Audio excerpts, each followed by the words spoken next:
Apostle जी, बेटा होने के बाद ये सिस्टर लगातार बीमार रहना शुरू हो गए। जैसे कभी कई बार बुखार, इन्फेक्शन लगातार रहती थी। फिर 2011 में अपोस्टल जी इनका कहना है कि इनकी सांस फूलनी शुरू हो गई। थोड़ा सा भी चलते थे तो सांस फूलता था अपोस्टल जी। डॉक्टर ने बताया कि आपको अस्थमे की बीमारी है अपोस्टल जी। डॉक्टर ने बताया कि आपको अस्थमे की बीमारी है अपोस्टल जी। एक दो कदम भी चलते थे तो अपोस्टल जी इनका कहना है कि सांस इतना ज्यादा फूल जाता था कि फिर वहीं पे बैठ के एक एक घंटा इनको वेट करनी पड़ती थी, क्योंकि सांस कंट्रोल ही नहीं होता था। इतना ज्यादा सिचुएशन सीरियस हो जाती थी उस समय। अपोस्टल जी, ये सिस्टर का नाम मीना देवी है। ये हिमाचल के रहने वाले, साथ में इनके पति हैं। अपोस्टल जी, इनकी एज 48 ईयर की है अपोस्टल जी। इनका कहना है 2004 में इनकी शादी हुई और 2006 में इनका बेटा हुआ। अपोस्टल जी, बेटा होने के बाद ये सिस्टर लगातार बीमार रहना शुरू हो गए। जैसे कभी कई बार बुखार, इन्फेक्शन लगातार रहती थी। लोकल डॉक्टर से मेडिसिन खाते थे, सही हो जाते थे। ऐसे करते करते अपोस्टल जी इनकी प्रॉब्लम्स बढ़ती गई। फिर 2011 में अपोस्टल जी इनका कहना है कि इनकी सांस फूलनी शुरू हो गई।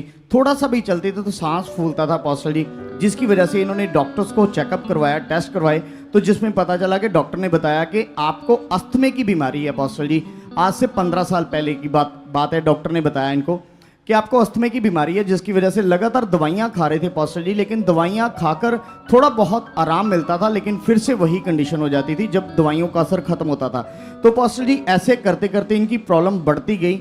फिर उसके बाद अपोस्टल जी 10 साल पहले इनकी प्रॉब्लम और ज़्यादा बढ़ गई, जिसकी वजह से एक दो कदम भी चलते थे तो अपोस्टल जी इनका कहना है कि सांस इतना ज़्यादा फूल जाता था कि फिर वहीं पे बैठ के एक एक घंटा इनको वेट करनी पड़ती थी, क्योंकि सांस कंट्रोल ही नहीं होता था। इतना ज़्यादा सिचुएशन सीरियस हो जाती थी उस समय।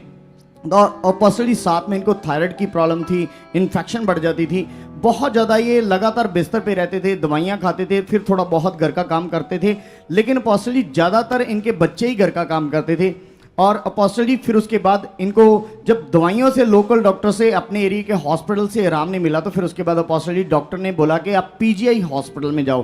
तो अपोस्टल जी वहाँ पे ये 2 साल पहले पीजीआई में गए और वहाँ पे अपोस्टल जी उन्होंने इनको रिकमेंड किया कि आप पंप यूज़ करना शुरू करो।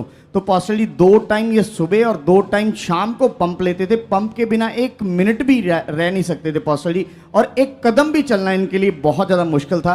फिर जब आपने बताया कि कुछ साल पहले जब ये थोड़ा सा चलते थे, 1 घंटा सांस लेकर रुककर जब नॉर्मल होते थे फिर चलते थे। जी अपोस्टल जी, सोचो ये वाला पॉइंट, सांस इतनी चढ़ जाती थी कि रुकता ही नहीं था।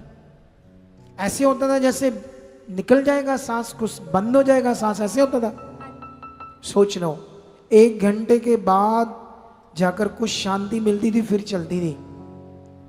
पीजीआई चंडीगढ़ जो सबसे बड़ा हॉस्पिटल है पंजाब का, सोचो वहां से पंप लग गया बीमारी के कारण, 2 टाइम सुबह 2 टाइम शाम को, उसके बिना चला नहीं आता था। जी बिल्कुल। तो उससे गुजारा कर रहे थे ये। जी अपोस्टल फिर जी। क्या होता है? फिर अपोस्टल जी इनका कहना है कि जब सब कुछ करके देख लिया, कोई छुटकारा नहीं मिल रहा था। फिर उसके बाद किसी ने इनको गुड न्यूज़ बताई और सुखपारणा मिनिस्ट्री में अपोस्टल जी आए। 24/5/2026 को पहली बार ये सुखपारणा मिनिस्ट्री में आए अपोस्टल जी। और जब अपोस्टल जी ये ले हैंड ब्लॉक में बैठे हुए थे, उस समय आप मास प्रे कर रहे थे अपोस्टल जी। इन्होंने वहीं पे बैठे हुए अपोस्टल जी आपके मुंह से निकले वर्ड्स को रिसीव किया अपोस्टल जी।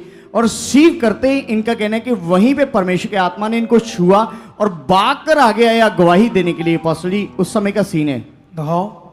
अपोस्टल जी बहुत बड़ा चमत्कार है। बहन हिमाचल प्रदेश से पहली बार आए और बताते कि 10 साल से अस्थमा की प्रॉब्लम थी। एक दिन में 2 बार पंप यूज करते थे अपोस्टल जी, और बताते कि कल आए रात को भी पंप यूज करना पड़ा। लेकिन जैसे ही विश्वास से मीटिंग को अटेंड किया अपोस्टल जी, मास प्रेयर के दौरान वर्ड रिसीव किया, भाग कर देखा, जंप किए, कूद कर देखा, कोई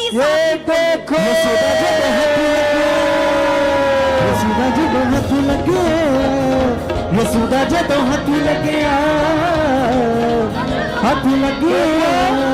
कल रात को पंप यूज किया, सुबह मीटिंग उससे बाद कभी पंप नहीं लगाया आपने?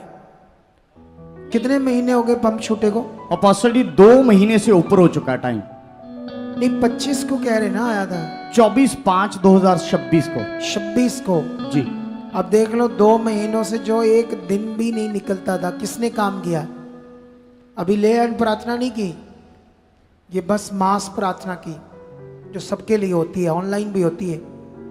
वहां बैठे बैठे परमेश्वर ने इसे छुआ, और जो 4 बार रोज पंप से गुजारा करके लाइफ जी रही थी वो छूट गया है, वो लानत, वो शर्मिंदगी गई।